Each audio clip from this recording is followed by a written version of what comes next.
New York. So before we officially start, I just want to say, this album, Marsha,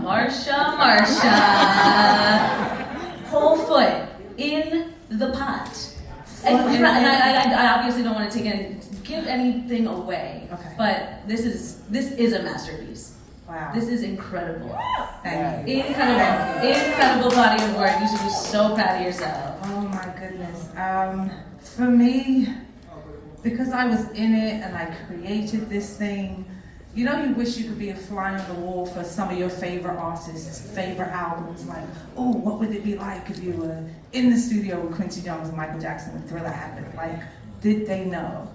Did Purple Rain, when that was happening at first, did they know? Like, Casablanca, I feel like because of the time we created it, and Dr. Dre and myself meeting creatively, when we made it, it was made with purpose. It was made with if the world were to end tomorrow and we had to leave our musical mark here right now, and if this was the last record we ever had to make, it's that. So there's a desperation in there, there's a sense of urgency in there, there's a sense of, I need to give everything that I've learned and everything that I've been inspired by from yay high to right now. So I was like, ooh, 46 years worth of musical information. How do I put that into one album? And that's ultimately what we did. Absolutely did. And did. And did. And did. Oh, and did, indeed. So your last album was 2018's Nyla. Yes. This is my baby. 6 years ago. That's crazy. Where does the time go? You blink. I blinked and Nyla's 7 years old already. Like, she's going to second grade and like, what? The angel. So 6 years ago, this was 2018 BC, before COVID. So this is very true. Something I've learned of the world, of myself, we are not the same people we went into this pandemic as. No one is, right? And I'm sure you could obviously say the same. So how have you changed as a human, as a musician? How has that change helped you to approach this album? Well, it's two things. It's before COVID, but it's also post-baby. So I was in motherhood during the creation of Casablanca anyway. So I'm navigating being a mother, being a different elevated level of human being. Any parents in here? Parents? So you know what that does to your soul, what it does to your heart. Like, you love different, you think differently. And I've apologized to my parents for several things. Like, so many things that I did is ridiculous. So musically implementing that into it, I feel like for Casablanca, my husband and I had a conversation during the creative process, and he was like, you're much more than just Nyla's mother, just my wife. You are Marsha Ambrosius, and I need you to be all the things. In not so many words, think leather couch in the club, Marsh. Still drinking, Marsh. Still smoking, Marsh. You know, I've quit all of them things. I've done all of my dirt before Instagram. Thankfully so. Some not. New York, you have a lot to answer for, I swear. Meatpacking district in the early 2000s, what a time. But I had to put all of those things in this thing. So the change is that not only the evolution of me as a woman, but making sure I spoke on all of it, because why not? And I'm in such a safe space, whereas I could have written, I hope she cheats on me with a basketball player, and someone had to get offended. Someone knows that that song is about them, but I feel like you press play on these, and it's just heart and honesty. And it's almost, you'd wear hope she cheats with a badge, like a badge of honor, like, I did that, I'm gonna try to say that, you know? Fantastic. So that's what this album did as far as my evolution, for sure. I also want to go back to working with Dr. Dre. You're no stranger to working together. But what was the catalyst for you to be like, oh, we're making an album now? Crazy story. 2020, I just recovered from a crazy health scare. And during the end of that year, my mother had reached out to me and said, hey, have you spoken to Dre lately? I'm like, first of all, I know several Dre's, but the fact that she's just gonna throw any Dre at me, I'm like, Mom, what? Dr. Dre, have you spoken? So, you know, straight Scouser from Liverpool, still has the accent. And I'm like, no, Mum, I haven't talked to Dr. Dre in a minute. She said, something's telling me, you know, just reach out and see if he's all right. So the end of 2020, I reach out and just see, you know, how are things, and we started exchanging ideas back and forth. He said he had a bunch of stuff coming up that maybe I would be interested in working on. And then the top of 2021, he suffered a brain aneurysm. So it was within weeks that my mother called me, weeks of our reconnection, a week of his health scare, within weeks. So 2 days after I'm frantically trying to figure out what was happening, he hit me. I was like, look, I'm in recovery and I just want to get back to work, and I'll get you out here to LA, and I have a couple of things I'm working on. So we started working on the, anyone into video games, GTA? Yeah. So GTA, we did the GTA thing, exactly. So we're GTAing it, and I did a couple of songs for that soundtrack, and then we had like a day off, and I told him that I didn't want to be an artist anymore. No, when I say be an artist anymore, you have to understand what goes into being an actual artist. Like, I was always gonna create, but the whole thought of doing the album, doing the promo, you're in the industry, hamster wheel, and waiting for the release dates, and waiting for all of the planets to align for you to get a chance to be seen. The business of it all. The business. It's a different ball game. So I was kind of over that, and I've done so much and achieved everything on. There's bucket list, and then there's the things that I ended up doing. My bucket list is lame in comparison to what I actually did. No one says, oh, I'll work with Michael Jackson, or say what's up to Stevie Wonder. My life is insane. So by the time I tell Dre this, he said, yeah, nah. I'm like, Dre, nope. I just want to keep you inspired, and we're gonna do something that counts. So we recorded one particular song in April of 2021 that would change everything. Because in that one song, I heard the me that I feel like I'd been working towards. Like, I know what I want to create, but then there's people that push you to go that extra mile. Because I know when I've written a good song, a great one, yes, I have those too, but something I've never done, I'm never challenged. I'm a Leo. I think I know too much. Sister. Shout out to Leos.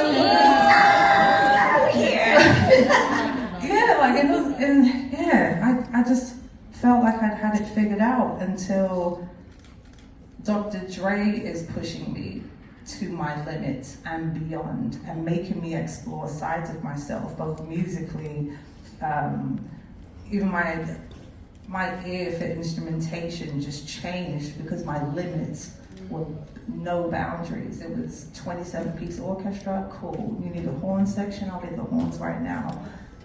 Everything was accessible. So I was pushed in a way that I'd never been before, and this album, I press play on this album and it's still kind of unreal and unbelievable. And I can only compare it to the first time when I press play and I hear Michael Jackson actually singing Butterflies that I vocally produced him to do. And I was like, no one's ever gonna hear this. This is like a dream. And then it does, and it's out in the universe.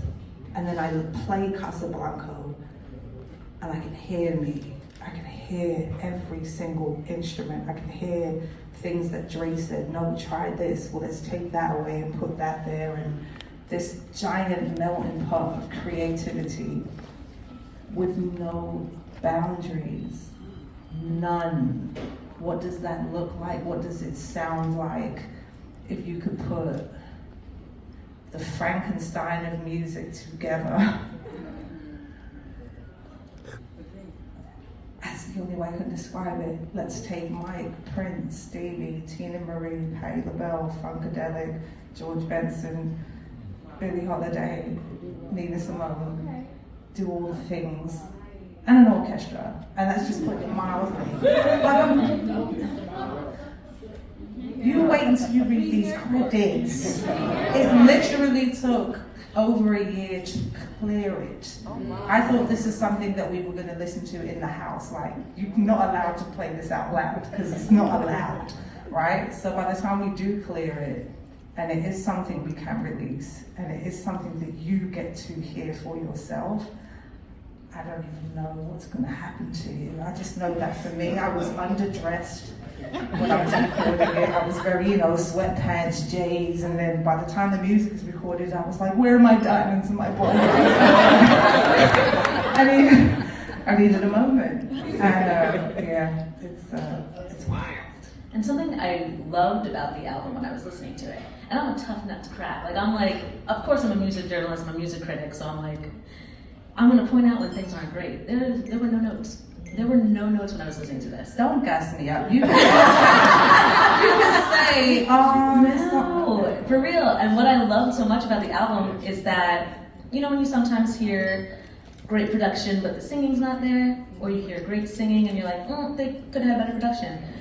You two worked in tandem so beautifully. So how did you find that balance when you were recording this? His respect for me and my respect for him, ultimately. Because he's Dr. Dre, but the way he sees me, no, but you're Marsha Ambrosius. I didn't work with Michael Jackson, you did that. So it's like, how do I have one up on Dre? So it's just an adoration and a respect level that we could trust each other to go try this. I don't think he would listen to anyone else. You need to understand that I'm the only person on planet Earth that's talking about an album fully produced and mixed by Dr. Dre on planet Earth. That's crazy. It hasn't happened, not before, I don't think after, but straight like that. No, seriously, it's still unreal to me, and I'm absolutely humbled and just so excited that someone of that stature still, from 2005, we've been rocking out, and it's been insane and a wild ride, and we've gotten to do some cool things along the way, whether that was The Game, Busta, Kendrick, Snoop, Compton soundtrack, all the things, and then the pandemic happens, and it was like, oh shit, we may as well do this album because I don't know what's gonna happen to the earth. So why not leave something that, one, I've never done, he's never done, and you just respect me like that, and I respect that. Beautiful, beautiful. It's so great to see that throughout all these years, throughout all of these ups and downs and life changes, you still have that person for you. The music is hard to come by. I've been doing this for a long time, and I've had somewhat the same circle for 24 years. That's insane. But for sure, on top of that, the past 10 years of my life, I've been with my now husband, and I have a 7-year-old. And that's 10 years of those 24 years. So being in the public eye, doing this music thing, and to still work with the same people, it speaks volumes to your credibility and who you are as a person. None of these things last for no reason. And I'm just thankful that after all these years, I still get to really, really do this. So Casablanca is, when I think of the film, it's well revered for its music. It's floor-filling production. When I think of Casablanca, Morocco, there's beauty around every corner. There's so much to see. Why Casablanca? So initially, I titled the album Casablanca.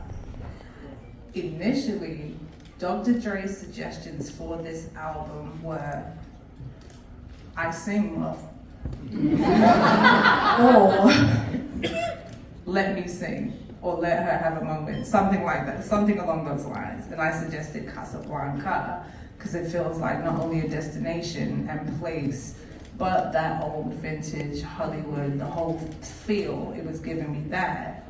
And because Dr. Dre is Dr. Dre, he said, nah, it's just a little bit more gangster than that. It's classic blonde coat, like Griselda blonde coat. I was like, you're not wrong.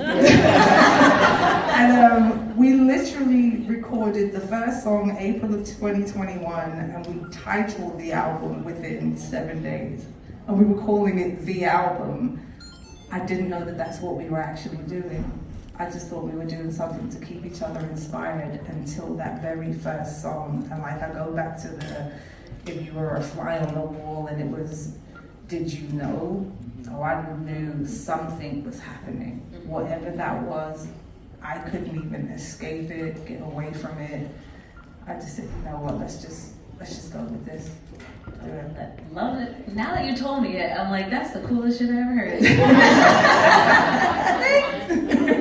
So something I also obviously recognized throughout listening to the album, you'll hear it eventually, there is so much jazz influence in this. What is your relationship to jazz, and what made you want to, do something of this magnitude, of this style?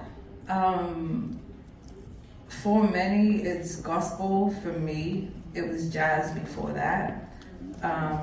My mother playing her old records, my dad also. And the inflections that I use within my melodies and vocal, I do it anyway, like trying to master how to be R&B or be R&B hip hop or all the genres that I've touched anyway. My jazz influence is so prominent, I've attempted to sound like horns and strings before I even attempt to sing. Like, I don't sing, people. Like, I need you to understand that I don't classify myself as a singer. There are singers and then there's me. I do stuff. I make sounds that make sense to me. So I am gonna be Charlie Parker, but I'm literally going to emulate that horn.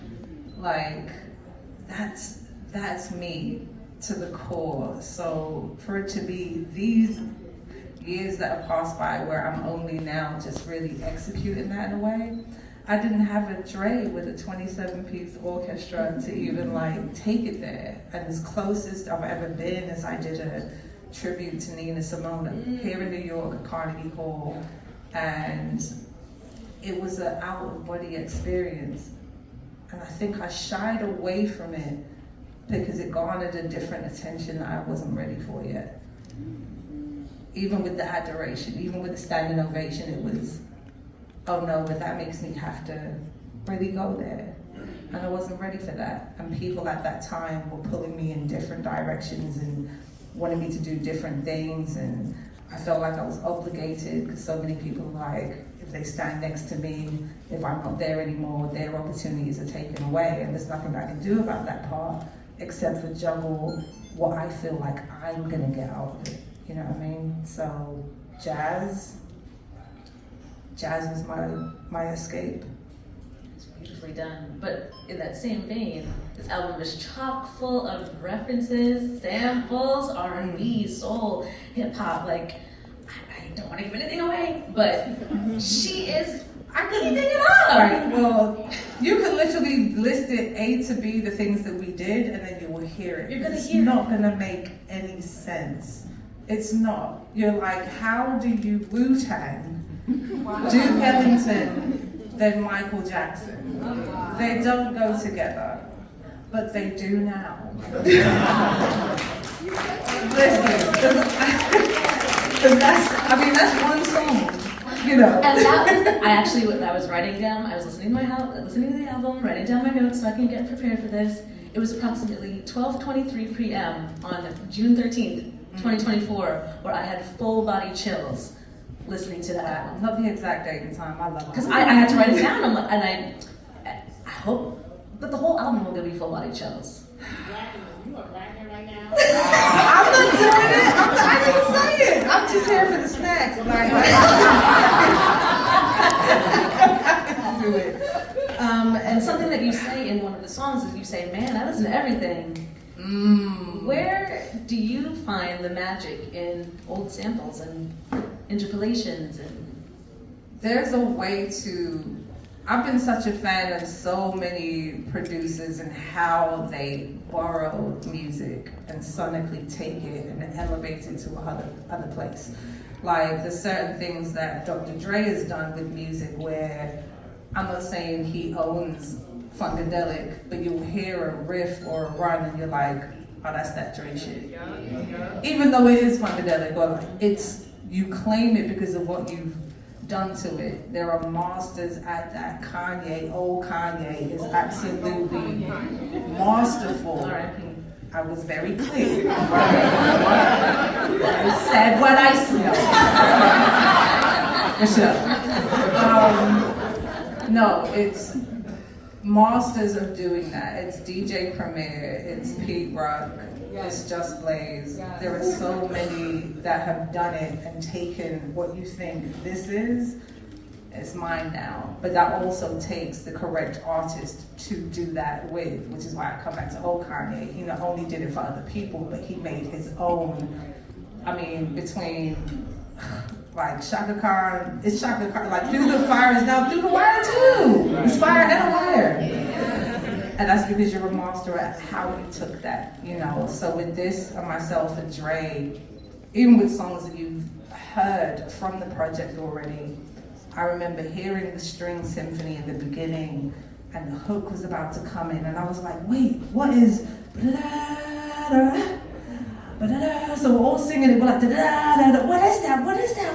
Call Larry. So Dre is like on his phone with his homie, like, yo, what's this? That Perry Mason. Like, so we're like, let's get Perry Mason, the theme song, and put that in the hook. Because it made sense. But how dare we then say, let's go to Nas, Whose World Is This, for the outro? You wouldn't even put that on a piece of paper and say, fam. The nerve. So each studio session with Dre was literally like, we have some nerve doing this. And yes, that particular line that you said in that one song, man, I listened to everything. From the E.T. theme, anything John Williams, if it's Jaws, if it's Indiana Jones, if it's Close Encounters of the Third Kind, if it's Queen, if it's Duran Duran, if it's Talking Heads, it's so many things. And that's without my 3-tier, which is Stevie, Mike, Prince, no particular order. And they're the umbrellas of everybody else. Exactly. You know, so everything. I listen to everything, and you can hear everything on this album. Everything. She said it. She said it. Like there was. She's making me want to go listen to this thing. I don't know. It's crazy because I was listening to it and I'm like, this is the perfect album to even discuss during Black Music Month. Hey. Because there's so much to discuss. So how do you think throughout your career, and how do you believe throughout your career, you've preserved the sanctity of what Black music is? So Black music really is music, full stop. Period. Point blank, period. And I've just been thankful to be able to have contributed in the preservation of its timelessness. Like being influenced from people, from artists, from creators that have done timeless work. We're coming from, let's say a Billboard chart would have 17 versions of My Girl. It would be the Temptations, it's My Girl. It would be the Four Tops, it's just a good classic song. So me, very early, 22, 23 at the time, I'm doing what I think is my version of that. But my version of that is Say Yes, is Butterflies, is Far Away. I'm like, what can I do that stands the test of time? And 24 years later, I'm still singing these as if they're fresh, you know? So it's the preservation of what are we doing tomorrow? Because I'm for sure going to be listening to the Temptations. I'm for sure going to be listening to Stevie. I'm for sure going to listen to Michael Jackson, Prince. Like, I'll be in my duffel bag of greatness. But 24 years from now, what am I creating now that I do then anyway and that I care about as much? And Casablanca touched on all of those things to kind of, it's almost like you seen the movie Click with Adam Sandler? Yeah. Just pause time for a minute. And just go, in the moment, what did you keep? The good stuff. So 24 years later, I want that good. I want that good stuff. And it's that. Casablanca. That's what it is. And going with that, there's so much that this album offers, and I think when people listen to it, whether you're a listener, whether you're an artist, I think you can learn something, and I think that you can take it with you and hopefully, be inspired to create your own thing. Where are you hoping that Black music will go, and how do you hope that Casablanca contributes to that? We'll always keep going.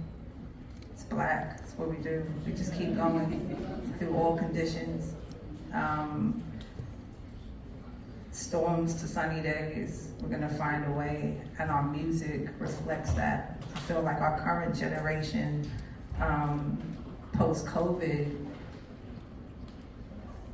there's still a sense of urgency within the music, but it translates different when there's been so much anger, so much death, so much public death. And it's coming off as, look, I don't know about you, but there might not be tomorrow. So that sounds different. From our youth, it sounds different, like, oh, look, fuck the world, like those songs. But that's still us. So years later, we can look back and be like, wow, we was in some crazy times. Hopefully. Because I don't know how many of us are gonna get there. We just need to be mindful of what we do right now. And that's what the music will do. And hopefully Casablanca will be in the midst of that conversation as something done for tomorrow. Yes, I love how music provides a snapshot. It does. It's like a time capsule. You don't even have to bury it. You just have to go find it. Yeah. It'll be there. I love that. All right, so I have a couple of audience questions that I would love to ask. Some of you guys have some great questions. I'm like, you're trying to take my job. But I got a couple here. This is from Imoni. Am I pronouncing that properly? Okay, I love it. So she asks, if you could do a joint album with a male or female artist, who would it be? I just spoke this up, and I don't know what would happen to planet Earth if we actually did it. But if me and Jill Scott decided to say, see what it did to your spirit to know? Like, I was like, Okay. you know what I'm saying? And you went to the concert, and she was like, on that side, I'm on that side, spotlight, and yeah. So I don't know, in my head, that was like something that happened. And I'm saying that today because that was on my head, so yeah. And y'all go back. You go back with her. Yeah, so we're 24 years in now, so yeah. So that means we need to reignite the Sugar Water Festival, right? Listen, yeah, you was there, I was there. Outside, at the time.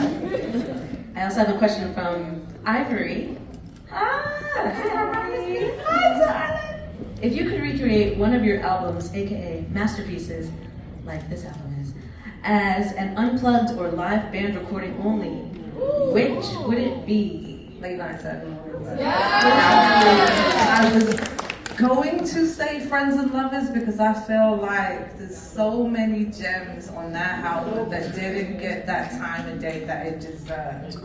Like, I'd have to implement the two, but you never forget your first. And as soon as anticipation comes on in the intro, you hear the thunderstorm and come keep me. Even I'm jamming like it's not me, so yeah, that was it. Get it? Who's rocking the music? Cut it. Sorry. That was like a game show. Come on down. Who's next? I love it. Our next question is from Jamel. Hi, Jamel. Hi. Nice hat. Who are some artists who are no longer with us that you would love to have had the chance to work with? Unfairly so, I did. I'm trying to think. There's too many. All of them. because all I ever needed was a chance every single time. If I knew 22-year-old, 23-year-old me fresh in the game, like, oh, one day I'll work with Michael Jackson, and I thought I had time. So from the time where I'm visible for that to be a reality, I had 9 years to meet that mark. But I just managed to hit that in a couple of months by chance. So I didn't get to write it down as a bucket list. I didn't get to write down work with Prince, but I did. You know what I mean? So it's like, ooh, Jimi Hendrix. The nerve. Oh my goodness. Like, it's unfair to put that on it. Yeah, too many, all of them. Your vocal range with Jimi Hendrix licks? Girl. So I'm thinking, see, singers, I love so many singers, but it's the instruments for me. And I'm like, oh, just to be all up in that guitar, just does things too beautiful. So this question just makes me laugh. Will asks, what took so damn long for the Casablanca album to come out? It just makes me laugh. But it's an honest question. Where you at, Will? Right. Oh, look here, man. One, the samples. When we initially started recording it, that 2021, going into doing the live streams, it was recorded between April and end of May, early June in its entirety. We recorded the strings around about September. So when we did that string session, Drake got excited. Drake posted an entire Instagram like, yeah, this is my best work, Marsha. Like, we hadn't touched an attorney about a clearance yet.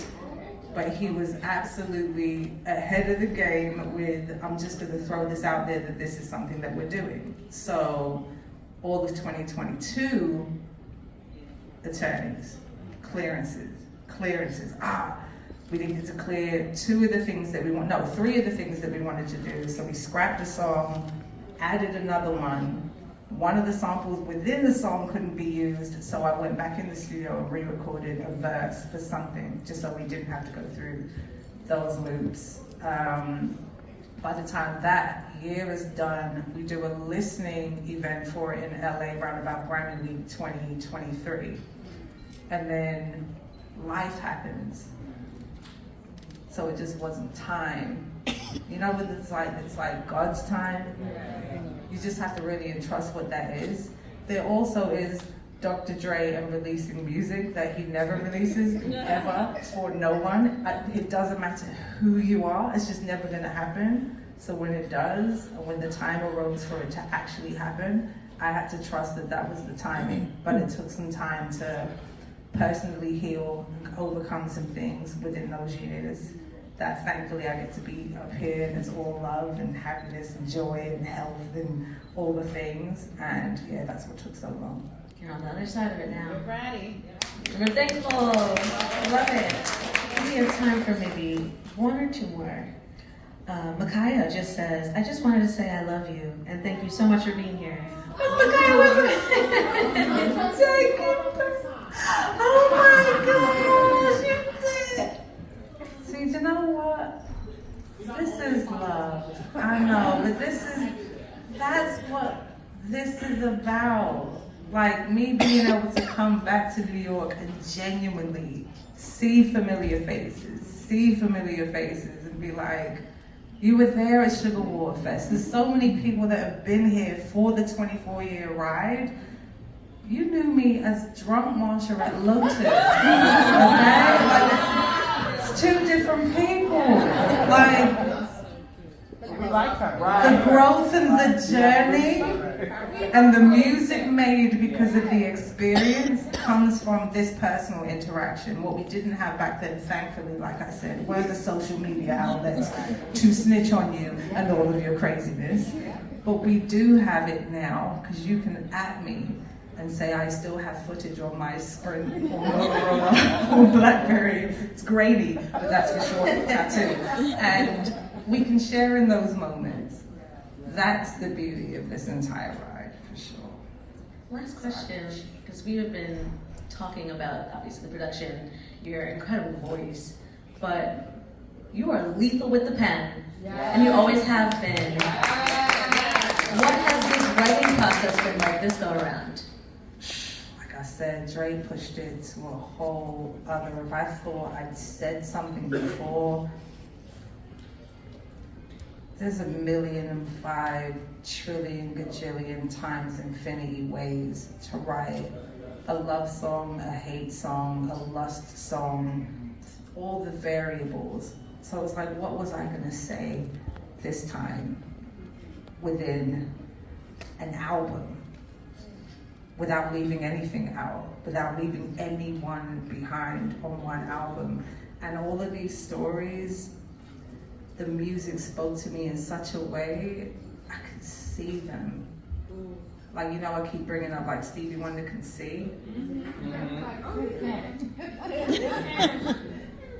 Think about his music and the way he uses his pen. Why can you see Stevie Wonder's songs? There's a ribbon in the sky. Is there a ribbon in the sky? Yes, because he put it up there for our love. The genius in that, and trying to emulate the teachings of the Princes, the Stevies, the Michaels. How can I say all of these things in one album? It's like, I don't know, you can say it's God, whatever that higher power is for you. It was like it wasn't me anymore. These stories were coming from somewhere else, someone else, another world, whatever that may be. I'll never forget writing Getting Late.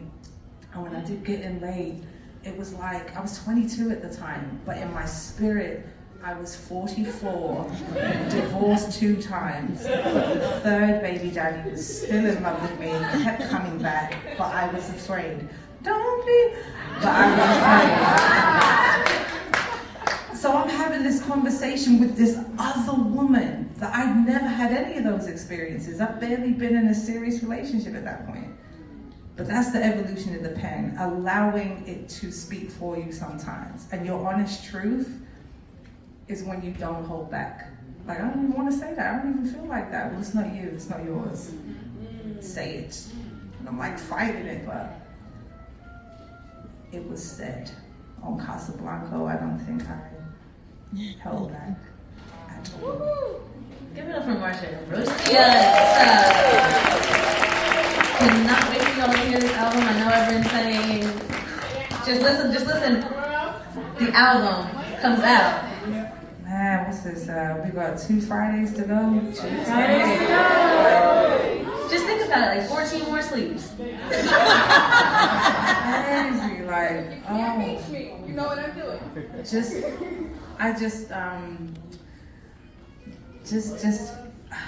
I'll give you some things. I'm not gonna leave here without giving you things, but when you do listen to it, just know that you'll get it, and there's 11 tracks on the album, like 11 titles.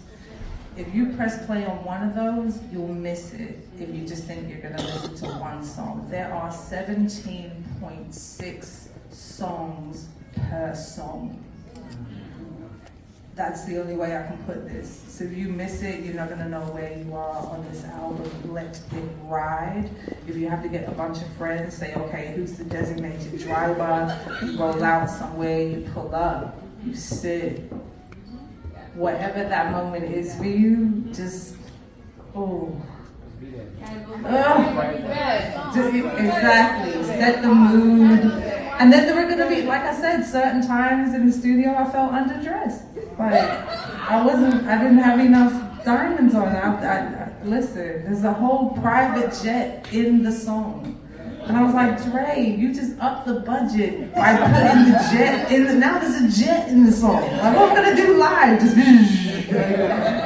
Never say never. So if you come to the live show and I have an entire production wall just like this and you see a jet going by, he did that. Right. Oh my goodness. Well, thank you so much for chatting with me, for giving everybody a little taste of what we have to offer for this album. We're going to take a very quick break. but we're gonna be back with some music.